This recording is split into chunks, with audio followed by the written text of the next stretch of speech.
خپه پسې اوس پسې خپه ځکه یم چې وایي پیره زه خراب شوم او پیره زما کار وکړه او زړه د منیر نرم دی او ځان له پکې لار وکړه هغه لینډ ته ووتو موږ په دې غریبۍ کې د اوسه پورې شرمېږو به او له شرم پته لګي نه چې څونه به شرمېږو.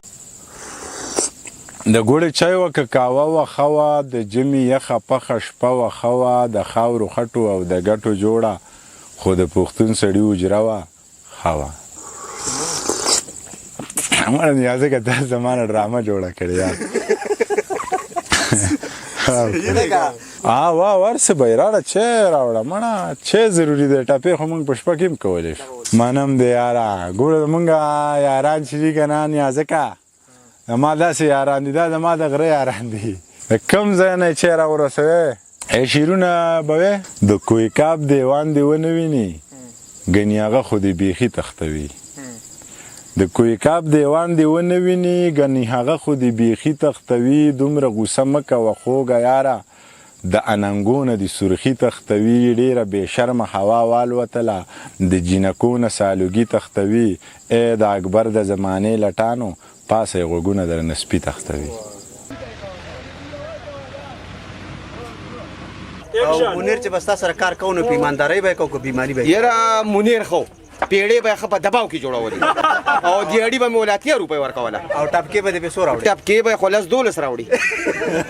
خپه پسې اوس پسې خپه ځکه یم چې وایي پیره زه خراب شوم او پیره زما کار وکړه او زړه د منیر نرم دی او ځان له پکې لار وکړه هغه لینډ ته ووتو موږ په دې غریبۍ کې د اوسه پورې شرمېږو به او له شرم پته لګي نه چې څونه به شرمېږو. السلام علیکم الله کامیاب شاشانه یو دوه ټپې وکړې اوچته واس ټپې وکړه په اوچته واس ښه په اوچته واس ټپې کومې څنګه ټپې وکړم یاره